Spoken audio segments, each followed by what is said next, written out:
Savage. What's going on, Savages? How are you? Welcome to another episode of the Savage Snowflake podcast with me, Jeff Leach, your papa, Daddy Jeff, Daddy Jose, the ghost with the most. How on earth are we, ladies and gentlemen? I hope you're staying safe. I know this coronavirus it seems like it's almost over. It's not quite yet there. Be careful. Keep washing those hands. Keep wearing those masks. Stay away from people. Socially distance yourself, etc., etc., etc. First of all, before we get started, big shout out to all of the brand new patrons. Holy moly. The support over the last 2 months has been incredible. We have jumped in a massive way in terms of support I'm getting from the viewers, and I want to give a shout out to all of the following. Big shout out to our new patrons: Kenneth John McNitt, Marcus Fleming, Tim Piper, Dustin Porter, Frizzcast, The Punisher 8242, iRage Gaming Inc., John Tully, Austin Anthony, Geek Gaming, and Jesse Lotter. Also, a shout out to the Savages themselves. These are the $50 patrons: Dan Lloyd, Siggy Riggy, Marcus Fleming, and Minotaur Pink. I appreciate you guys. I love you, and you're beautiful. Yes, kisses on all of your cheeks. All 4 of your cheeks receive kisses from my lips. Big shout out as well to cbdeeper.com, our wonderful sponsor. If you are feeling a little anxious right now, maybe finding it hard to relax, maybe you're not sleeping well, perhaps you're feeling some aches and pains, or maybe you have an ailment like Parkinson's, it has been proven that CBD products will help you reduce that stress, calm your body down, give you that body high without the head high of marijuana or THC products. CB Deeper, all of their products are made in Southern Oregon, homegrown out there in the sunshine. They're beautiful hemp products, 100% natural hemp, no pesticides. All of their tests are done on their products are done at CannaSafe Labs, FDA approved CannaSafe Labs. They prove that there's no vitamin E in any of these products, there's no heavy metals, and there are no pesticides. So you know you're getting a clean, beautiful product. On top of that, as if that wasn't good enough, currently for half grams they're only charging $15, and for full grams $25. And what's more, if you use code SAVAGE, that's SAVAGE, at checkout, you'll receive an extra 10% off every single one of your orders. So go and support them. That supports us. We get some love. Everyone sits together, smokes a little CBD, holds each other's hands, tickles each other's balls. Whatever you fancy, get it done. cbdeeper.com. Use code SAVAGE for 10% off. Lovely jubbly. Right, ladies and gentlemen, over to my wonderful guest, the face of an angel, the body of a devil, and the voice of a born-again God. It's Mr. Cody Belew. When I say Corey, Jesus Christ, what after all of that, I know, I'm retarded. All of that, you fucked it. I know, man. You know what I do? Sometimes when I do all of my intro, and I've done it so smooth, then what I do is I panic at the last minute. Cody, I'm so sorry. Cody Belew, ladies and gentlemen. That's right. Singer, songwriter, star of The Voice, and also new friend. Also, landscaper, apparently, according to the beautiful things that you're doing in your garden right now. You can encompass all that by just saying hustler, because if it needs to be done and I have to pay for it out of pocket, I'm just going to do it myself. You're a homemaker, though. Owner, geez Louise, even more impressive with that youthful I'll face just of yours. take it all. Your last name isn't Savage? It's Leach. No, it's Leach. There you go. So you don't know my name either. It's fine. It's fine. My momentary Well, here's the thing. Cock up is because my boo thing is Savage, and so I thought, wow, if this is a full circle moment, and Amanda and I are both stooping savages. Well, my sister and I are both madly in love with Browns. Amanda's surname is Brown, and my brother-in-law's name is Brown as well. So my sister's name is Brown too. So Browns. Wow. All over 3/4 Browns now. And you're talking to a blue. And I'm talking to a blue. It's BELEW though, isn't it? So it's kind of got a little. Right. It's got a little southern twang, a little blue. It's got a little lilt. Blue. They say it's French, but I don't know. Yeah, I can see a little French in you. You got a kind of a Gallic face, the high cheekbones, the full lips. That's quite a French. When look. I did my Ancestry.com DNA test, I was really gunning for Greek. I mean, I wanted Greek so bad. Yeah, you say that now, but then when I'm Greek Macedonian. English. That's the other half of me is Greek Macedonian. And mate, it's a constant battle to ensure that I'm not a disgustingly hairy beast at all times. Are you Greek? Greek Macedonian is my mum's side. Yeah, Romanian Greek Macedonian is my mum's side. And it's all hair. It's a lot of hair, and I maintain, I don't have like a really hairy back or anything, but I do get a little sprinkling on the shoulders I have to take care of. That little patch just above the arse crack as well. You gotta Oh, you've got an ass patch. a little just above, just a little bit, not a lot, just a little sprinkling, but enough to be annoying and irritating. And if you were full on Greek, you'd be walking around all day, every day, going, "What do I do with all this? How do I?" That's a good point. Not to say that's a negative, but for me, I would probably have a problem with that. So, well, I'm looking at your face and I'm looking at your chest, and I'm seeing that you're a well manscaped individual. So, well, no, once you start going down, it gets wild and unruly, like that Dixie Chick song. There you go. So by the time you get to the groin area, it's just a mess, just an absolute It's just forest. a 70s full-on carpet. Okay, nice. Yeah. Well, listen, we know each other obviously through our mutual connection, which is my wonderful girlfriend, your dear friend, Amanda Brown. And you guys were both on The Voice. I went and I watched a few of your performances. Apart from the Jolene performance you did, the rendition of Dolly Parton's Jolene. Frozen. Oh, have I? Oh, it's all right. It might come back. It'll come back. Why is it frozen? Why are you frozen? How'd that happen? Oh, there he is. He's back. Can you see me again? There we are. There we go. Sorry, so go back to what you said about. I was going to say, apart from the, I went back and watched all of your different performances. Obviously, that we're having some internet trouble a little bit, aren't we? Wonder why. Interesting. I don't know. Maybe Zoom is being a little unstable. I think it could be that. Could be Zoom going a little bit unstable right now. I wonder if we're still up on the stream. I'm going to have to roll with the punches. We'll have to give it a go. I think it was just a momentary lapse. Okay. The internet has been dodgy during this corona period. Apart from the rendition of Jolene you did, the Dolly Parton, well, I guess Dolly Parton made it famous. Was it originally her song? All her song. All her song. Okay. The version that I did was the White Stripes version. Right. So apart from that song, singing that song, you actually didn't do very much country music when you were on The Voice. No, and I'll tell you why. I'll try to keep it short, but I had moved to Nashville and was living here for a year when the show called. Or not a year, it was like 6 months. And I had already figured out that what I thought I was going to do by moving here and being like, he's gay, but he's not flaming homosexual gay. I thought I was just going to be able to just naturally insert myself into the conversation of country music as myself and not have to really do like a big dance around the gay thing. But then I figured out that no, back in 2011, this town was still very much like, we don't talk about that and you don't mention it and you're not going to work here. And so I knew when I did the show, I planned to go pretty far because why do it otherwise? And I just thought, I can't do country music on the show because I can't go home and do country music. So it's not going to be a viable choice.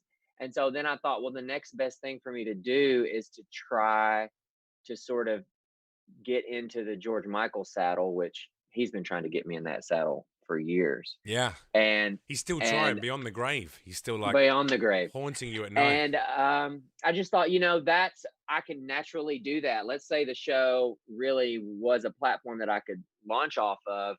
That's something that I could really naturally do. And so I just went after that sort of the male pop star that's sort of androgynous and bends the lines. That was my goal. It's such a shame for me to hear that, though. It's sad to hear that because your voice, as now you make a lot of country music actually as a singer-songwriter, and you have a beautiful voice for country music. It really lends itself to it outside of your southern twang. I think also, just vocally, you clearly excel at that genre of music. It's still the most listened to genre of music in the US. And when we look at now artists like Lil Nas X, who, is a young gay man going into country and hip hop, which, are both have previously been very unforgiving to the gay community. And certainly the black community on the countryside as well.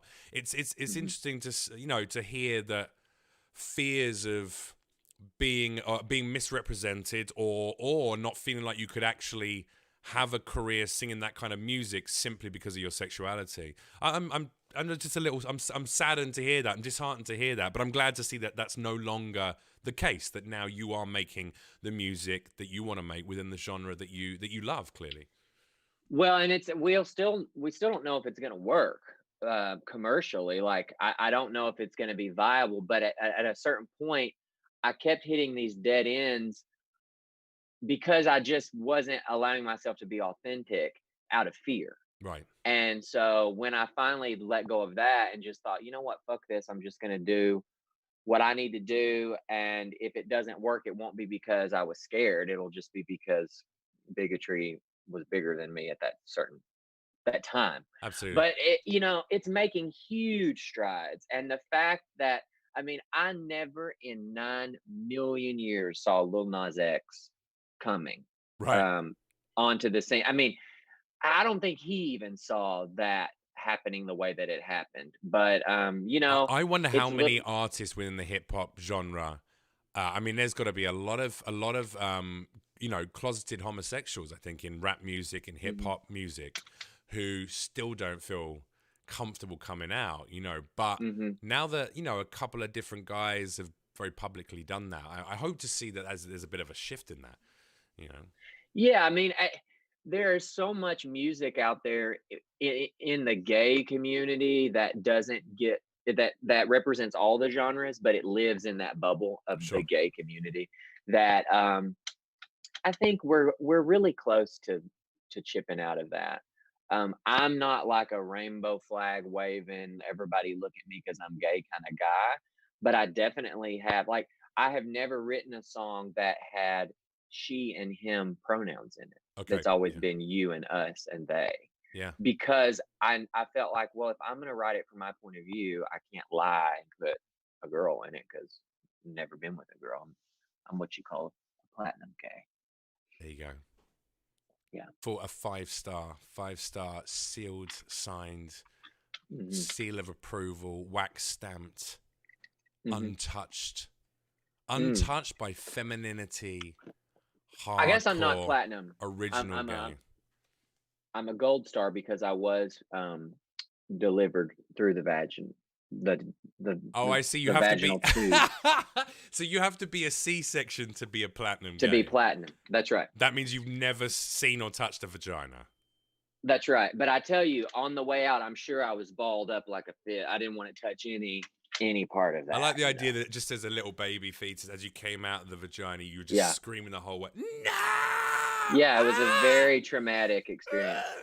It wasn't joy-filled for me. I think there's, I don't know. Look, we know that the last how long ago was your voice appearance? Actually, it was a few years ago, right? 6 It was like ago? 1992 when Amanda and I did it. Easy. It was about I 7 think it years was ago. 2012. Yeah. Yeah. 2012. Okay. So it's been a few years, and I know a lot has changed globally anyway in terms of just in the last decades. So we've become infinitely more progressive, infinitely more open to different sexualities, different genders. It's been a period of change. So I think it's going to be interesting to see what happens when you release the new music as, being comfortable in yourself, making the music that you want to make. But I also think that there's nothing wrong with not including, male pronouns in the song lyrics that you're writing, because you're not just writing for the gay audience.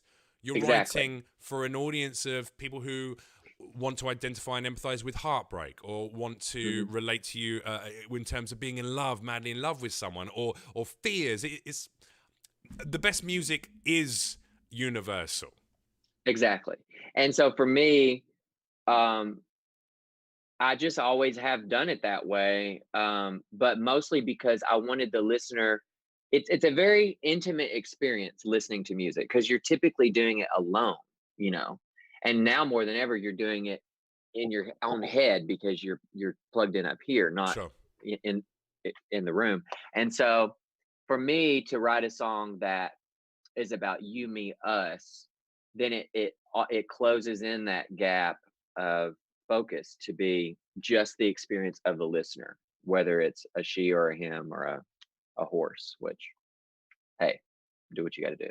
Are you happy for the opportunity that you had going on to The Voice, or do you look back on that experience and with any frustrations at all? Because I think they're quite regimented in terms of what they allow the talent to actually do and how they, the song choices, the Sure. performance elements. I think, well, what you have to understand when you do that type of format television is that you're a character and you have an arc, and some of those arcs are short and some of those are long, Hmm. and they try to build those as a production, to engage the audience, and I understood all that going into it, but for some reason Amanda and I were on the same page. We didn't plan this, but we both went into it refusing to have like a sob story, which they really want everyone to have. Oh, And I I know just, that firsthand. I did a Britain's Got yeah, Talent. They asked me to come on and do stand up after my TV hosting days, okay, and they wanted me to do the same thing, to tell a story of how, TV presenting didn't work out for me, and this is my last hmm, chance to entertain and blah blah. I was like, that's not the case. I left TV presenting work behind because it didn't stimulate me like uh huh, live performance did. So I walked away from my jobs, and they were like, yeah, yeah, yeah, yeah, but if you could, and I'm like, listen, I know what you're trying to do, but it's not truthful. right. And for me, it was gonna pull focus because then I said I didn't want them to play the gay card and I didn't want to have a sob story. I just wanted to entertain and Hmm. put on a good show. And so that made it harder for them to stretch my arc. You Yeah, see what I'm saying? yeah. And I could You should have been feel, sad about the fact that you love cock. I That should have know, been a sadness in your heart. I know. Everyone in my And so I, hometown, they don't accept me anymore because I love cock, and that's really hard for me. That would that would be your sub story. I found it yeah, they really would have hard kicked me off coming out. immediately. I found it hard coming out to my parents because they are Baptists and they're very serious religious people. Yeah, all that's true. Have you been reading in my diary? I've been reading Because your that's like, your journal. Yeah, I've read your um, I've read your Grinder blog. yeah. It's Ooh, I beautiful. wish I could pull that old Grinder blog up. That was a good blog.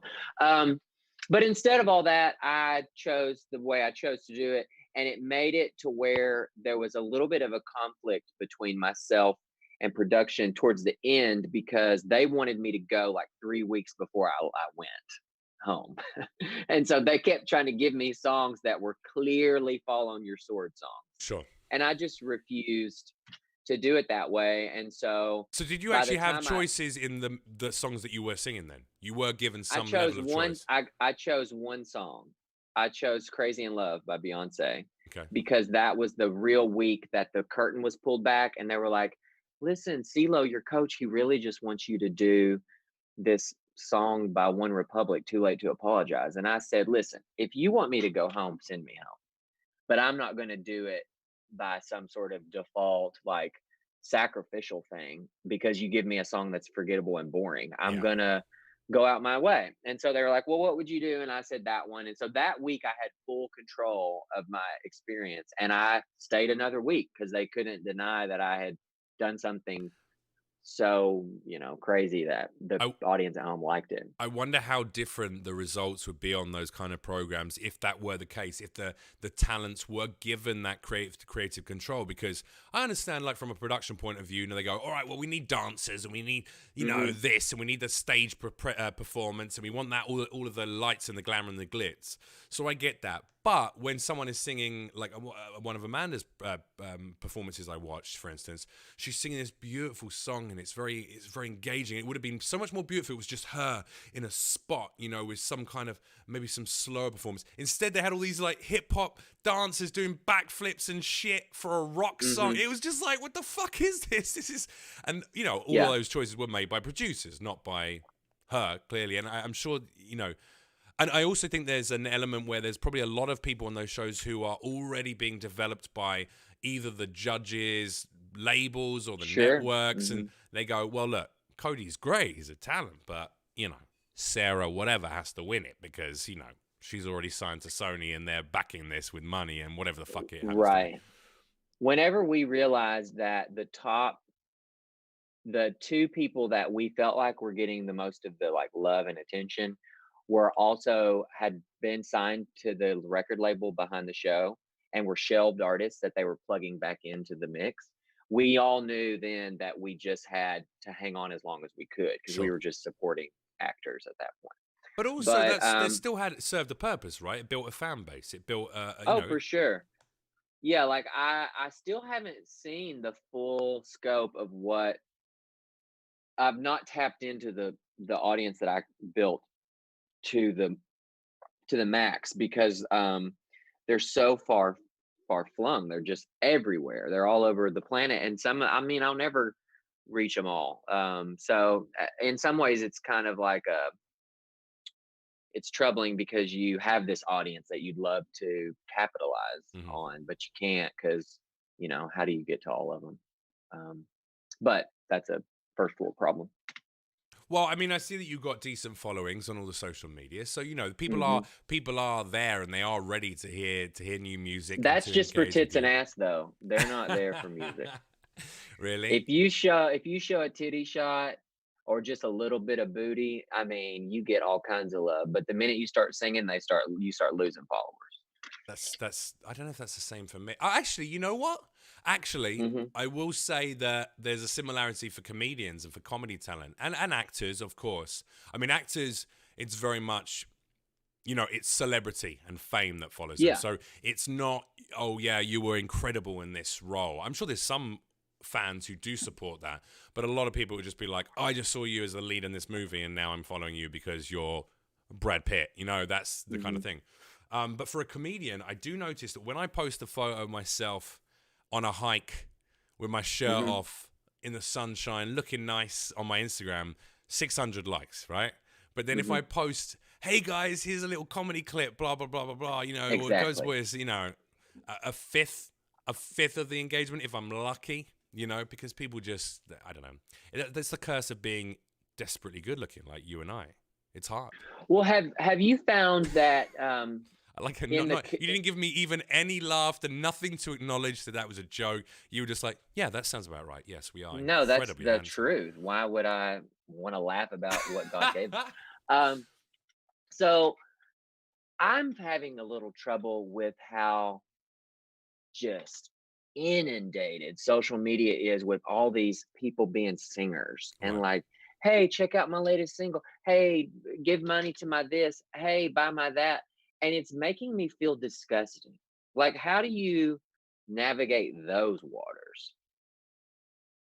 I mean, the equivalent, I guess, for me would be like Yeah, YouTube comedians or people making short skits on Instagram, like a 15-second right. clip or a TikTok, someone blowing up on TikTok, and then Ellen puts them on their show and goes, and you're going to be touring a show, right? You're going to be doing some comedy on tour. But I think those things, I used to get very angry and frustrated about those things. And there are moments where I still do. I see money, opportunity, and fame being given to people with very minimal to zero talent. Um, Right. but I also hope, and this is what keeps me focused more on what I'm doing rather than what they're up to, is first of all, that's what I should be doing. I just should be working on my shit. Doesn't matter what happens with other people. And also, I hope and I believe that time will tell. Like there's those kind of people, they blow up. They do a funny video on Instagram and it gets millions of views and they become a viral Hmm. success. Then the people go, well, they're pretty nice looking as well. Maybe we can stick them in this TV show and they have a bit part. And then they do a little thing and then they try and go on a tour and it's an hour show and 55 minutes of it is them just awkwardly talking to an audience or having their friends come on stage and dance because they can't do an hour of comedy because they've not even done fucking 15 minutes in a professional club, and they don't know how to do that skill. And I believe that over time people realize, oh, this is dog shit, and they lose that audience. It's a time thing. Yeah. People So will be very you're of excited. the cream always rises to the top I'm of mentality. the not just the cream always rises to the top. Yes, there's an element to that, but the more uh, I'd rather be the cream with a long shelf life Yeah. that takes a little longer to get used in the recipe. Like, okay, if it, I would rather be an immense success by the age of 40 and then continue to have a career until I'm 95 and too old to walk around in front of a camera anymore Hmm. than have had 2 great years where I was absolutely insanely successful, and then people realize I wasn't shit, and then I spend the rest of my life going, "You remember me, right? I was that guy from the video. Remember that one? Uh-huh. You remember the video? That was me. That was me. I'm that guy." You know what I mean? Getting Right. booked for personal appearances at like 50-year-olds' birthday parties, going, "Hey, I booked the guy." Like, oh wow, that's kind of If you do that cool. one more time, you're gonna be the guy. That's what you're gonna be. You're right. That could be my claim to fame. Fuck yeah, I'll take the followers. We'll do that. But Yeah. it's true, right? There's like, I think real as you like, as you said, as you traverse the waves of success, the ups and downs, the peaks, the troughs, the setbacks, the momentary feelings of I'm making it, it's happening, and then oh shit, now I'm 2 steps back. How do I get back there? As you do all of that, if you can sit back honestly every year and reflect on the last year of work and say, I did some good things, I continue to develop my talent, and I still have a career, and I'm on, for instance, I'm on year 12 of TV, comedy, film work. Like, that's still happening for me 12 years Yeah. in. Now, I'm not a household name yet, and I realize that 95% After today, though. after for today, I'm the guy. Ooh. And like, you know, there's gonna be 2 movies. The first one will be You're great. gonna The be second on a one's gonna Diet be Dr. awful. Pepper commercial. I like Exactly. That's pretty good. A sweet, cool million in the bank. I'll take it. But you know what I mean? There's, Yeah. I think what we have to do is as we move into our 30s and then eventually into our 40s is go. I have had a longevity of success and of career opportunity. Like, I'm not a multi-millionaire household name yet. I believe that's still to come for me, but I'm doing good things, I'm creating good things, and I'm now even more focused on using that platform to do better shit with my life. Like, you know, inspire people, cheer people up, help them through depression is a big thing for me. Sharing my depression has helped other people with depression. So you reassess what it means to be a success story. You know, for a young person, it's very much about clout and money. How many people know you? How many people follow you on social media? And how much money do you make? If you've got $1 million in the bank and you got 250,000 followers on Instagram, and And you're dating Amanda Brown. then you're a success story, right? So I've got one of the 3. But then if but whereas as a 36-year-old man, I look at success and go, well, success is I haven't had to have a normal job since I was 19 years of age. And I am always I've kept a roof over my head doing creative work. And I have a nice army of followers now, and they're supportive and they believe in the stuff that I'm making. And they all keep saying to me, how are you not bigger? How's it not happening yet? You know, God, more people should know about you. And if people feel that way, I believe that's a precursor to it happening. And I can look at the last That's few a good way to years. look at that, because so often you hear those people come up to you so many times saying, "Man, why aren't you huge? Why you're better than everyone," or whatever they say, and you just get sort of immune to hearing it. But that's a better way to look at it.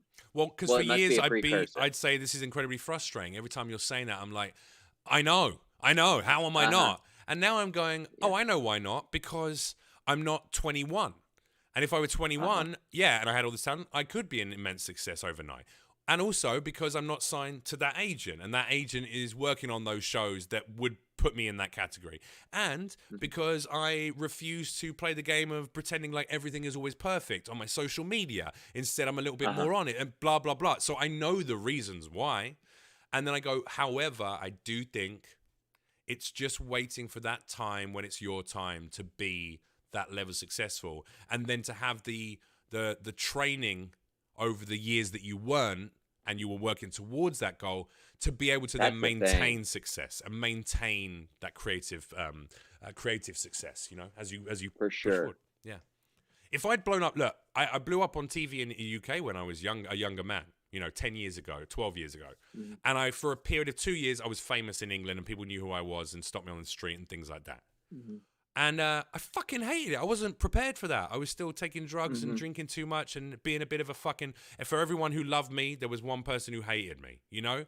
And that wasn't... I'm glad that kind of rounded off after a couple of years, partly my own choice and partly probably because I was a bit of a douchebag. Like, Yeah, I tell people that the voice and the just um, thrust into being stopped everywhere I went, was a really good boot camp for knowing how to see celebrity for what it is later and accepting it, but not letting it consume me there you go. and having my own existence outside of that, going to work and plugging into it, but then plugging out, like unplugging from it. And when I Mhm. go home, and that's I hope that all of these years of navigating like the climb into it and then like this the dragging myself out of it, which was it's a hairy beast of a thing that you watch people on television now, like these reality shows, and people just are so unprepared and I feel like don't do it correctly. They just lose themselves in it Look at that because they Love Island, like oh the host of Love Island, Caroline Flack, who I used to work with years ago. We actually knew each other. We weren't close friends, but she's committed suicide because of the mm, pressures of tabloids. She had a breakup with her partner, and there was case of domestic violence of her throwing something at his head, like a vase at his head, and the papers tore her apart for months and months and months in mm, UK, and she committed suicide. She couldn't take it anymore. And there's 3 separate contestants from that show who have committed suicide once the show is finished airing. really Yeah. It's like pretty, and I mean, that's not the only case of this, as we well know. Over the last few years, I think there's been more and more cases of people who are thrust into the limelight and hmm incredibly unprepared to deal with that celebrity, that status, that pressure, that prying into your private life. Whereas I feel like people like myself and yourself, having dipped your toe in the water, enjoyed a little bit of hmm that, felt that, understood what it was, seen the positives and the negatives without people giving too much of a shit that they're trying to dig into everything in your personal life and really rip you apart. It means that now, when it happens in the right way and at the right time for us, you will be prepared to go, okay, I know what I need to not put out there because exactly. that will cause this to happen, and vice versa. Yeah. I think it's maturity and a sense of self is hmm often not really in great abundance, especially amongst a younger generation. And I feel terrified for these kids who become overnight successes. These children, some of them Yeah, on like fucking Instagram or TikTok. if I had had these platforms that they have now when I was a kid, and I just instead I had like 3 channels on a television, that's all. That was my window into the world. Um, I would who know? I would be such a little fuck. I can't imagine how I would have come out of that better off, because they're just and they're so over sexualized to be so young, Instagram and all of that. You see all these little kids trying to get like six packs and things to gain followers, and it's just like that's not the way you get a daddy. You have to go to the bars for that. Cum gutters won't cut it. You gotta get That's out right. there and be seen. Gotta have some chat as well. Mm. How are you dealing with your quarantine crazy? I know you've shown me around your beautiful garden via the FaceTime and the Zoom, and it. Yeah. I've always been um the type of person to build my own oasis. I don't really need to go places. To kind of to my own detriment. I'm very well suited to just be around my own house. And so Are you, I are you pulled anxious all around lots of people? Do you find those kind of environments I do get, and uncomfortable? not just because of the pandemic stuff, but I found as I got older and in entertainment too, I'm very much comfortable on the stage where I feel like I'm in control of the situation. Hmm. And the bigger the audience, the better. But as soon as I'm in a space where I'm in the audience and I'm in a big crowd, I do not like that. And I don't like big parties. I would rather have like 1 to 2 people at a time, no trains, no gangbangs, just intimacy at its finest around my house. But yeah, so I've created my own little escape here that I don't really have to leave. And so The in fact, at 7 a.m., the dump truck arrived with my vegetable garden soil Okay. and dumped it out for my new beds that I just built. In the And the garden where chickens you are, just built a beautiful shed at the end of it with repurposed mm-hmm, wood and glass. You mm-hmm, got a chicken coop. You're yeah, very chicken much a coop, like a lovely juxtaposition in characters because yeah, the you know the au fait you know, a gay young gay man kind of, you know, there's a small element of effeminacy in the mm-hmm, styling or the voice, even vocally, but then mm-hmm, yet you're very much a southern man who gets his hands yeah. dirty and digs up a garden, And you I know, think like that's because I grew up on a little farm. I mean, we had like 11 acres. My parents actually just sold it last week. On Thursday, I'm going to go home to see it for the last time. that's gonna be But tearful. it's That's gonna be a tearful yeah, experience. it's going to be like the snotty stuff. Um, but anyway, we carved our farm out of a giant thicket. It didn't exist before. It was very much like Little House on the Prairie. I was like Laura Ingalls Wilder back in those days. And we all the fence rows we dug out. We set every post. We built the barn ourselves. Hmm. Like, and so I grew up with these resourceful parents that were resourceful because they were just working people that saved their pennies and did what they could along the way until like 20 years later it's finished, but now they're leaving it. So um I've just learned by observation with my parents that if you want something you have to do it yourself, um because you poor and you can't afford nobody to come do it. So in one hand, you could look at my situation and say, well, he's house poor. He's created a situation where he can't afford to go do anything because all his money is tied up in his home. But I don't see it that way at all. I see it as You're I a young built a man who space. owns a home and has Yeah. a beautiful amount of space and a beautiful large backyard. I mean, like, those are impressive achievements, I think, for someone so young, especially in this day and age. Well, and I have to agree. Like I see other friends of mine that they made their priorities a little differently in the way they aligned them and Yeah, didn't put mine so was much cocaine and focus. alcohol and vagina when I Yeah, was most of my and 20s, you mine know? was square footage and hardwood floors. Which And I would take I, all day, every day now. If I could, right, roll back the time. God. which is another reason why I never went for the vagina because it is a slippery slope. It's a trap, and it'll Metaphorically get you in and trouble physically. physically. Yeah, I'm talking about the teeth down there. And I just like the so I idea if I just could get away with calling, you know, a woman's vagina a slippery slope. I don't know if that would. You know, last night she sure. showed me that could be the new terminology. You know, last night Hmm. I traversed a pretty slippery slope. How slippery? Very slippery. Rocky as well. Very Craggy. It slippery. was craggy. And see, It's now we're in that part of the description of it that always throws me. Like I I the fact I learned not too long ago that it has a suction quality to it. That once you insert yourself there, it hangs on. yeah. I don't like that.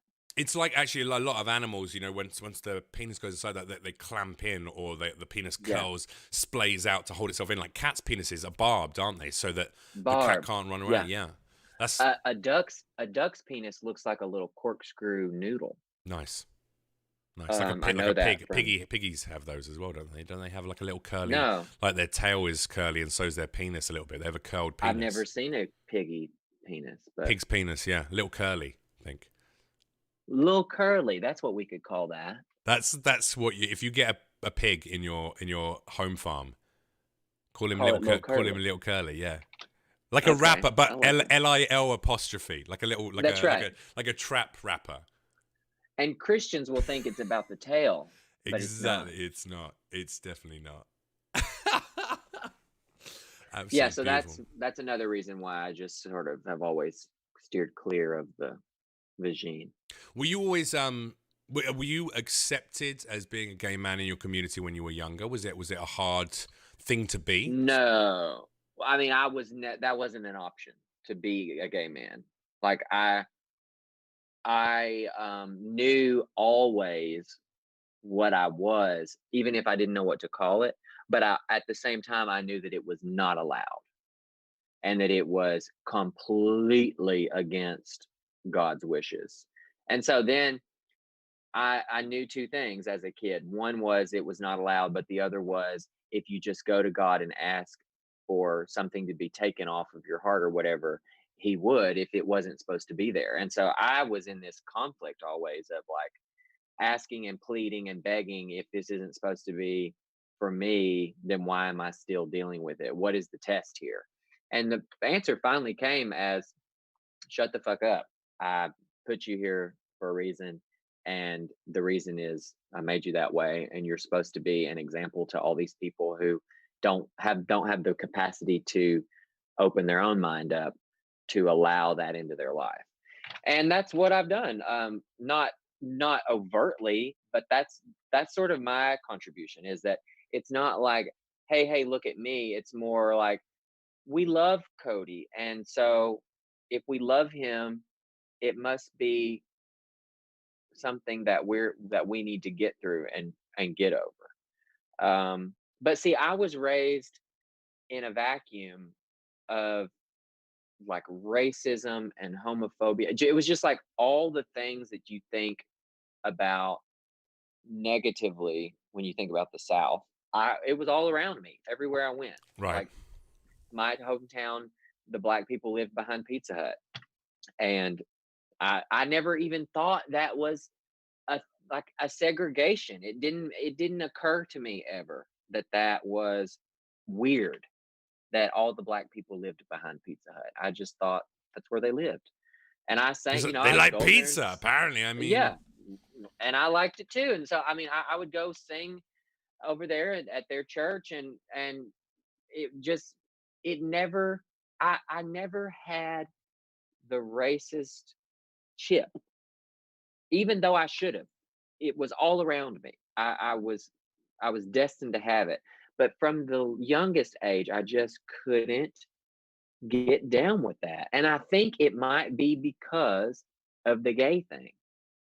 Like how could I you already knew something yeah, that you were completely out of control of being, right. that you knew wasn't wrong in your heart of hearts, was so demonized that you were like, well, if these people have this color skin and they're being demonized in the same way and they have no control over the color of their skin, maybe they feel like I feel. Maybe there's nothing wrong with that. And actually, this is the outside world's issue rather than our issue.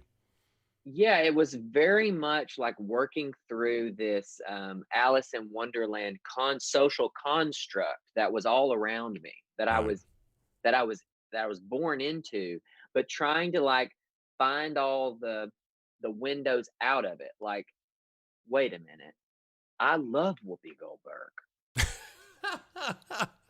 I love everything Whoopi Goldberg does. So I mean, that must mean she's a wonderful woman. and that, but that's how like as a little kid, that's how I crawled out of that. Was just to hang on to the things I knew. And I knew Whoopi Goldberg was good. And so there you go. We could talk about that for 4 days. I think it's like it's education, you know, and I don't by education I don't mean book smart, going into school, being educated in that way. I think it's like my parents were, even though they're both white, you know, they're not. My mum's Macedonian, but she's still got white skin, Yeah. you know. We were brought up to love travel and culture and thinking about different people and meeting different people. And my area was incredibly multicultural, so I grew up with a lot of black kids and Bangladeshi kids and Indian kids. But I think the education I received at home was, my parents never sat down and went, don't be a fucking racist, or, you know, because my dad grew up in quite a racist area. Like East London, there was a mixture. Where he lived, everyone was poor, so everyone bonded over the fact they were poor, whether they were black, white, brown, it didn't matter. But there was still a bit of racism, you know, there was still probably a large amount of racism. My dad even had like, you know, a couple of little phrases that he would say that he didn't realize. I don't even think he knew they were like Right. just racist words. But now, if you said those words, people would be like, holy fucking shit, you must be like, you know, You got to be a pretty Right. racist guy. And my dad's not. And it's weird to think back to hearing those words and sort of knowing in my heart, all right, well, that doesn't sound like, I don't hear my buddies call themselves that, so I'm sure that's not a word. And I'm not saying like the N word. My dad never used the N word or anything like that, you know. But terminology that would be like considered soft racial terminology. I don't know. It's, but they still educated me to go meet different people, and it doesn't really matter what anyone looks like or what they're like or whether they're gay or they're straight or they're black or they're white. Like, if they're a piece of shit, they're a piece of shit. If they're a nice person, they're a nice person. That was my education. And then as soon as you start exploring a bit further out and you travel and you do different things, you know, you start to see that firsthand and go, oh, now I'm the strange looking foreigner in someone else's land, and these people being nice to me, and some people were looking at me like calling me a fucking, you know, a honky or a white piece of shit or whatever. You know, I can see that, or a British whatever. I'm experiencing the racism and xenophobia, and I think a lot of people in America, white people in America, a lot of white people in America, are never afforded the opportunity to even meet people of a different race, let alone engage with them, get to know them, learn and empathize about the similar struggles they might have with these people. And that's what I think a lot of the institutionalized racism in this country comes from, is that concept of a lack of desire to mingle and learn, you know? Right. Well, and I grew, you know, where I'm from, poor didn't have anything to do. Like, you weren't going to band together just because you were poor. Really? There Okay. was still, and and I've always had this conflict as an adult of, I truly love the South down to the humidity of it. I Right. like the South. I love the pace of the South. I like the way we talk. I like the way we eat mostly, even though I'm a vegetarian now. But I still love the community that happens. But then, like, behind the fence of all that beauty, there is this ugly, terrible thing that's still around. And for a long time, I thought, well, I'm just going to be the one that, you know, only Changes it talks about all. the good parts about the South, and Yeah. eventually that'll go away. But with the way Trump and the Republicans have shaped the political, you know, landscape to fuel that sort of us and them Mentality. conversation, Yeah, that kind of it mentality has has been ingrained in people. created a platform for all of these fuckers to just come out of the woodwork and be proud of that ugliness. And Yeah. now I feel like you've got to strap on, um I said strap on and thought of all these other things, but you've Me got to too. Me put too. I on was your waiting to see where you went with that. I was like, you got to strap on. you've got to put on your big girl panties and get out there and say what needs to be said. And that's how I feel right now, you know. I agree with that. I think having a Which political voice is important. I mean, I just put a tweet out the other day, though, yesterday, I believe, and it was about, you know, I've always been, when I was younger, I was incredibly left wing.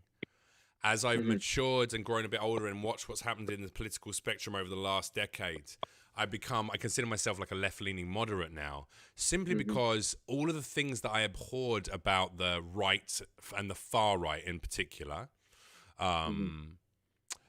I see so much of that hatred and vitriol now in the far left, Yeah, and they're no better. Neither of those right. people are any better than each other. You know, categorizing everyone, like you say, you love certain parts of the South and you understand its beauty, and you also see some of the failings from institutionalized elements of it. Mhm, And it's the same thing I see in politics. I go, look, I don't think everyone on the right is a racist or a xenophobe or a piece mhm, of shit. There's people who are just right of center who are very well balanced individuals and maybe just have a slightly more conservative outlook on life, and that's okay. That's good. That's good. We need people mhm, like that. We need to have those conversations. We need to have people with differing ideologies.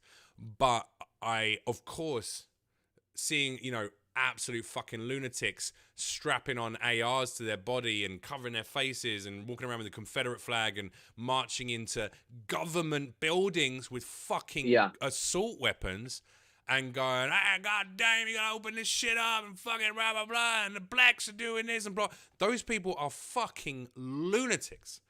But Mm-hmm.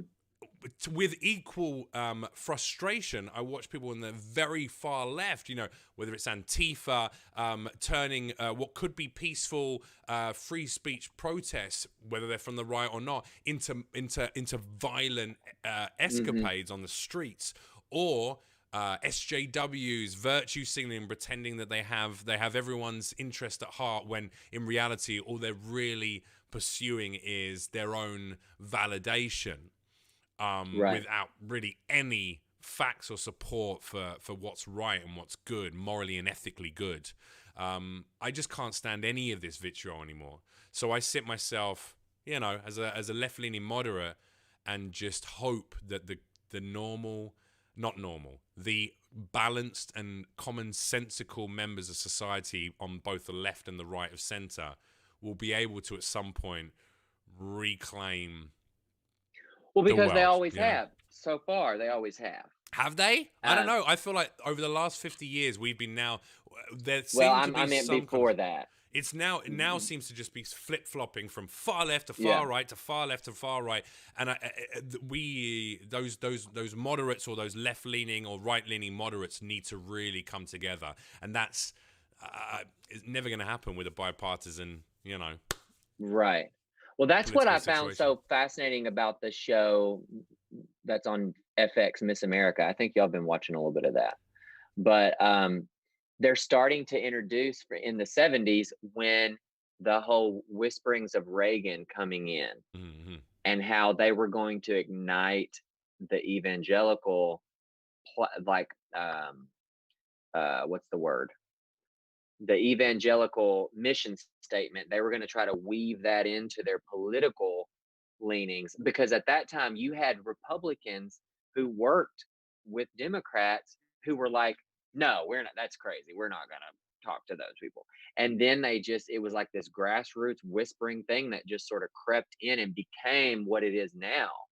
And to know where we are now, and then to look back and see where it started, um it really is, I don't want to say scary, but you gotta look at it for what it is, and know that in order to defeat that, we've got to have more of us, like you're saying, more moderates that are going to toe the line in the middle come together, and not let the Republican Party be so, let the whole mission statement be dictated by that side.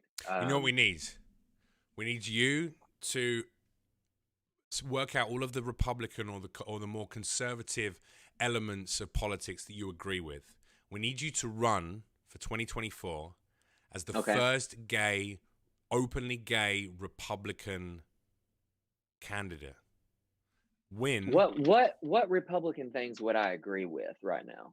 I don't know. I look, for instance, I'm an immigrant myself in this country, and yet I do think border control is an important thing for countries. I think safe and legal immigration is an important thing for a country. Safe and legal immigration, I definitely agree with. Yeah. So now I don't believe in throwing kids in cages or kicking people out of a country they've lived in for 30 years as a decent member of society. I mean, if there's people here legally working and doing, investing in this country, they should be allowed to be here and maintain their lives here. If they have children who were born here, they should be able to be here.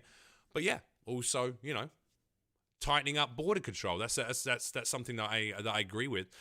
Do I believe in the ownership of automatic rifles? Not in any way, shape, or form. No. Do I think the complete removal of guns is ever going to happen in this country? No. And No. So even on the gun control needs to be stricter rules. But is gun ownership still legal? Should that still be legal? Yes, I believe that. And it's finding that balance. It's finding that balance. I used to be everyone needs to give the guns up and let everyone come into the country and blah blah blah. And now I'm going, no. There needs to be some rules. New Zealand is a country that seems to be doing some wonderful things. I mean, they have a female prime minister. Is that a coincidence? I doubt it. I I don't mean, think so. I think there's a woman there who understands the importance of protecting a country. So immigration is very tight into New Zealand. You can only get into that country, like my sister and my brother-in-law did. You can only, not brother-in-law, my brother-in-law, my sister and my brother-in-law only go into that country because they had to spend a couple of years getting together the paperwork to prove that they're decent members of society who are carrying out jobs that New Zealand requires that workforce. You know, my sister's a teacher and they needed an influx of teachers there, etc., etc. And they worked to get into a country, to give to that country what that country needed. And as a return, they are now afforded healthcare and the benefits and the support of the country. You know, the Prime Minister just outlawed semi-automatic weapons and automatic weapons in the country, countrywide. However, you know, single-fire pistols are allowed. You know, so it seems there's some good balance there, which is probably why they were hit with COVID incredibly lightly and had about 5 deaths. And then it's done now. It's done. You know? I told my parents, it's odd that you mentioned that, because I told my parents before COVID, when Trump was just too much, that if he won again, that would mean that there were more of them than there are of us, and that I would have to leave the country, and that I would be going to New Zealand. So I need you to have your sister send me the playbook. I didn't know this about you, or I would have already brought it up. Because is that really what you would do though? Would you not stick around? I look at it like I think Trump is an abhorrent cunt. That's my opinion, and that's not because of him being a Republican or being a Republican president. It's because I think he's not even a Republican. He's not. You're right, and he certainly doesn't uphold any of the Christian values that a lot of the people who voted him in profess to believe in. However, if he did get re-elected, which I think at this stage looks incredibly likely to me, I knew he was going to get elected last time, and I think he's going to get re-elected. No, I'm being honest. Here's the deal, Cody. You got to face reality, but here's what I think. If he does get reelected, he will have 4 more years that we would get through in the same way that we got through the last 4, and it's the responsibility of balanced, decent people who see the fucking bullshit of poor policies, of unpresidential candidates, of fake news on both sides of the camp. You know, it's the job. If you want to be a part of a society, it's your job to support that society. And I think personally, I would stay here because I want to help make the change to make things better. And I would, if everyone who goes, oh, well, fucking Trump's awful and I'm a liberal and I'm going to fucking leave the country, I mean, then you're giving up on a country because they've elected a scumbag to be a boss. Unionize rather than leave because the boss is a piece of shit. Do you know what I'm saying? I totally get that. But so they've been packing the courts with lifetime appointments. Him and McConnell that's been their one mission behind the scenes. And if they keep control of the Senate and they keep control of the presidency, then that means I feel like a generation of progress is lost. And what they will have done in that time will start to chip away at someone like me, my freedoms and rights. I think they'll start reversing those. Oh, absolutely. And I think we'll be getting closer to Handmaid's Tale than I want to get. But do you think society is that far gone that, for instance, if he had another 4 years, they could undo gay marriage rights? I do think so. You think that's something they go after? Yeah. Well, that's what. Because I think it's about money rather than progress. It's about money. For this particular president and a lot of people in his cabinet, it's never been about changing policy. It's been about making it infinitely easier for him to continue making money on the side completely illegally, which he shouldn't be doing, but also to ensure that when he's out of presidency, he's gonna make bank. That's, I think, what it's all about. No, that's for sure the motive, but that's not McConnell's motive. And the pink pound is strong, as you well know. And the people that allow him to stay in office in the Republican Party are doing it so they can push that conservative agenda. That's their whole plan. Right. And so I just feel like it would be too late to try to leave when it's too late to try to leave. Does that make sense? No, not to me, because I think if you wanted to go, no one would stop you. This country is not a country, it's a business. The people who live here are citizens. And I've always said this. I love America and I love a lot of Mhm. American people. I think there's some wonderful people in this country and some really interesting people. But they're not Mhm. supported by a country. They are employees of a business, a giant business, you know? Mhm. Um, that's why everyone's living hand to mouth and paycheck to paycheck and have credit card bills through the fucking arse. I mean, that's what Right. it's created. But I think there's ways to change that as time goes on. And I certainly don't Why did think your sister and her husband go to New Zealand? a couple of reasons. One, I think she wanted to get away from my parents. My parents were finalizing their divorce at that point, and were very Mhm. much using her as a go-between. And she was taking on a huge amount of the misery that they weren't able to process themselves. So she wanted to get the fuck out. Mhm.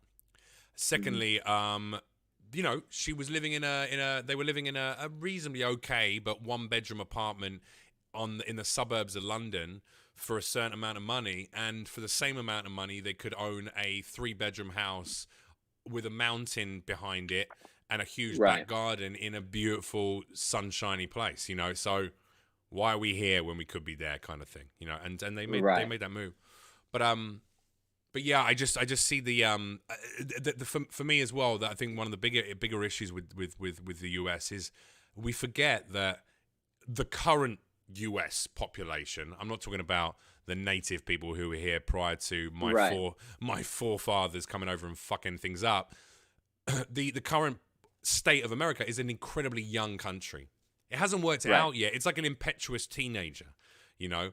That's why there's so much of a hoorah of like, yeah, America #1. It's like, yeah, if it comes to child obesity or or Mhm. teenage pregnancies or gun deaths per year, you're absolutely #1. But when it comes to everything else, you're down the list, You're motherfuckers. behind the times. Yeah, Uh-huh. but you could be, because you are such a big force and such a big presence. You could be #1 in so many ways, and that's what I see here. I see opportunity for this country to grow into a beautiful country rather than existing as a capitalist, corporate, structured business, which is, Mhm.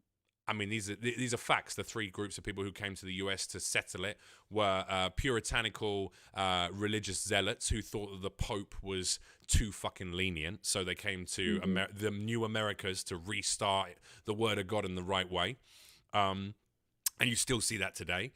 Slave owners who were no longer able to own slaves or operate in Europe because we had progressed enough by thousands of years into our history to be able to go, this Mhm. is wrong and we should stop doing this.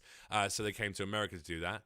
And then the third were people who believed in capitalism, which by definition, in the original writing of that manifesto, states that the only way a capitalist society can work is if the governance of that country or that society is entirely, to the letter, only focused on the benefits of the citizens of that country. It cannot in any way, shape, or form be mixed into the business element of the capitalist structure. It has to be for the people, whilst the business is for the business and for the money. And Mhm. that's how capitalism works. And unfortunately, what happened is a load of capitalists came to America and went, we'll be the government as well. So now, what are you going to do? It started out with the train lines, it started out with the oil barons, and it started out with the slave owners. And then that has now spread and permeated over only a few hundred years. And that's the point. It's a few hundred years old. Whereas, Right. When you look at it that way, the youth of the place really shows yeah. because, Well, we had to go through Grecians and Romans and right. Macedonian empires. We had to go through multiple 1,000-year-long empires to reach a state. But I mean, look at England. England's barely any better than America now in a lot of its political Right. choices and capitalist structures. So it's I believe that it upsets me in a similar way that it upsets you. But my reaction to that is people who see that and want people in this country to be treated properly, every Mhm. American to be treated properly, have to stay here, because without those voices, you'll only have the fucking lunatics on both the far right and the far left running around going, nah, tear them all down, burn them, they're all fucking assholes to each other.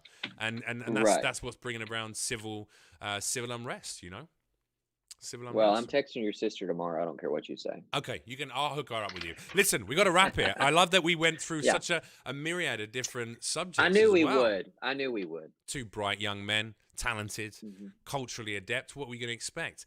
What I want my viewers to know is exactly how they can find all your music. What's coming up for you? What are the plans over the next 6 months to a year? Do we have? Understandably, COVID has put a bit of a spanner in the works for everyone. But I know that you're working on new music right now, correct? Yeah, I was just talking to a producer before I got on the phone with you. I'm about to, I think, put out a single about. It's totally out of nowhere. This whole shooting of Ahmad, um, 2 months ago, has really fucked me up, and I had to write about it because Nina Simone said, "If you're an artist, you have to reflect the times." And so I wrote this song just sort of about what it feels like to be a white person, which is that no one ever looks at you funny ever.